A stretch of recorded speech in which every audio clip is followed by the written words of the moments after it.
এখানে অনেক অনেক আকর্ষণীয় জিনিস আছে, যেমন প্রায় 250 বছর আগের মানুষ বিক্রির দলিল। মানুষ বিক্রি আমাদের দেশে যে মানুষ বিক্রি দলিল করে করা হতো, সেটা আসলে আশ্চর্যের ব্যাপার। আমি ডক্টর মুস্তফা শাহজামান চৌধুরী, ভাষা সৈনিক মতিনুদ্দিন আহমদ জাদুঘরের প্রতিষ্ঠাতা এবং পরিচালক। ভাষা সৈনিক মতিনুদ্দিন আহমদ ছিলেন এই সিলেট অঞ্চলের একজন কৃতি সন্তান।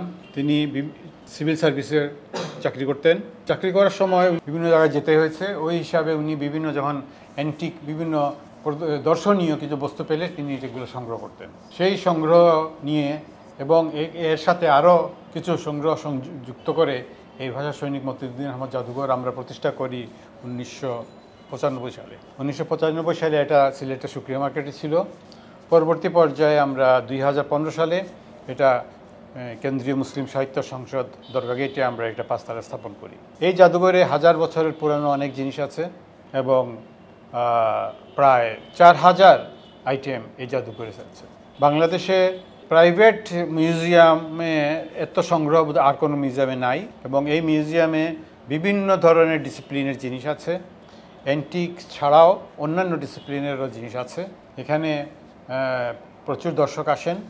আমরা সবাইকে আমন্ত্রণ জানাই এখানে আসার জন্য। এখানে ইতিহাস এবং ঐতিহ্যের ব্যাপারে জানার জন্য এই মিউজিয়ামকে ভিজিট করা দরকার।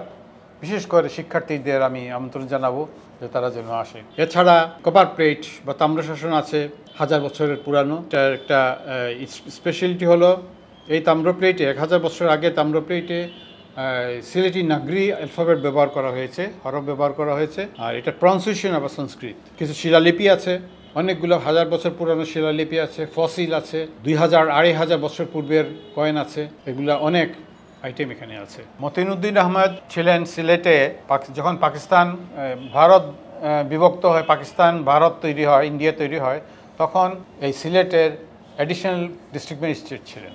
1947 সালে 14 আগস্ট পাকিস্তান হয় এবং 1947 সালেরই নভেম্বর মাসে মতিনুদ্দিন আহমদ রাষ্ট্রভাষা বাংলার উপরে একটি সভার আয়োজন করেন এই কেন্দ্রীয় মুসলিম সাহিত্য সংসদে। তৎকালীন সময়ে রাষ্ট্রভাষা বাংলার উপরে অর্গানাইজ ওয়েতে কোনো এই দুইটা সভাই ছিল সর্বপ্রথম তৎকালীন পূর্ব পাকিস্তানে। এই জন্য ওনাকে ভাষা সৈনিক বলা হয়। এই ভাষা আন্দোলনের আমি বলবো তিনি শুরু করেন, এবং এই কেন্দ্রীয় মুসলিম সাহিত্য সংসদ হচ্ছে রাষ্ট্রভাষা বাংলার সূতিকাগার। এখান থেকেই ভাষা আন্দোলনের শুরু। উনি একজন সাহিত্যিক ছিলেন, সুসাহিত্যিক ছিলেন। উনার প্রায় 50-এর উপরে বই আছে এবং এগুলো বেশিরভাগই রম্য রচনা, অনুবাদ এবং প্রবন্ধ।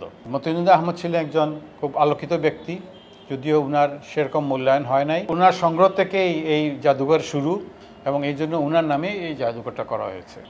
এখানে দর্শনীয় বস্তুগুলোর মধ্যে অত্যন্ত একটা দামি মূল্যবান হচ্ছে একটা তাম্র প্লেট বা তাম্রশাসন বা কপার প্লেট। এটা 1000 বছরের পুরানো 10th সেঞ্চুরি, দশম শতাব্দীর এই তাম্র প্লেটটি। এটা মহারাজা শ্রীচন্দ্রদেবের দেওয়া কিছু জমি দান করেছিলেন এখানে, সেই জমির তাম্র প্লেট। এটার স্পেশালিটি হচ্ছে এটা সিলেটি নাগরিতে লেখা। এছাড়া এখানে আরেকটি শিলালিপি আছে, যে শিলালিপিটির এক পৃষ্ঠায় আছে গৌতম বুদ্ধের মূর্তি এবং অপর পৃষ্ঠায় একটি আরবি শিলালিপি। সেই আরবি শিলালিপিতে দেখা যাচ্ছে যে সুলতান বারবাকশার সময় 886 হিজরিতে এখানে একটি মসজিদ তৈরি করা হয়েছিল। এই মসজিদের শিলালিপি। এইভাবে অনেক পুরানো, অনেকগুলা লক্ষ বছরের পুরানো ফসিল আছে, 1000 বছরের পুরানো অনেকগুলো জিনিস আছে। ভাষা সৈনিক মতিনুদ্দিন আহমদ জাদুঘরের কিউরেটর হিসাবে আছে এখানে। আকর্ষণীয় জিনিস, আমরা এই জাদুঘরও সর্বোচ্চ 6500 আইটেম আছে। তার মাঝে আমরা সবচেয়ে উল্লেখযোগ্য যে জিনিসগুলো, যেমন জুলিয়াস সিজার আমলের আমরা কয়েন আছে যেটার বয়স, তারপরে আছে আপনার চপার প্লেট, এটাও 1000 বছর আগের 10th সেঞ্চুরি।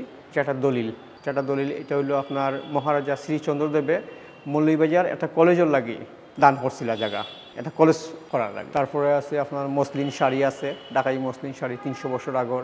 তারপরে শাড়িগুলো আবার সোনার জড়ি, আপনারা আইলে সবই দেখতে পারবা সরাসরি। আউকা আপনারা দেখাই আমরা। এটা হইলো একটা ফরার টেবিল, এটা 1800 সালের ধরো কাজ থেকে আপনার 225 বছর আগর টেবিল।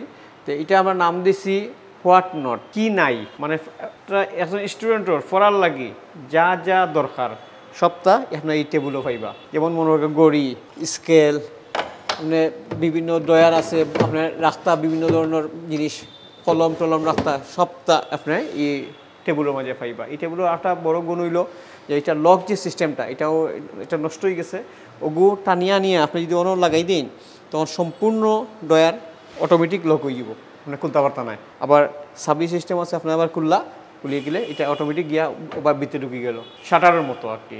আমার নাম ফুজাইল আহমদ চৌধুরী। আমি মুসলিম সাহিত্য সংসদ জাদুঘর আজ 1.5 বছর যাবৎ চাকরি করি। জাদুঘরটা অনেক ঐতিহ্যবাহী একটা জাদুঘর, যেন প্রায় 1000 বছর পুরানা, অনেক থাকি লেগে 100 বছর পুরানা অনেক ধরনের জিনিসপত্র আছে, অনেক দেখার জানার মতো অনেক কিছু আছে। বিষয়টা বেশ ভালো লাগে, মানুষ থাকলে দেখলে এটা জিনিসটা সুন্দর লাগে দেখতে, মানুষের দেখি মানুষের আগ্রহ লইয়া দেখে। অন্য জানা অনেক কিছু আছে, বা আমরা স্টুডেন্ট বা এই বই নকলত অনেক জানা কিছু আছে, আইন অনেক কিছু দেখতে পারেন আপনারা জানার লাগে।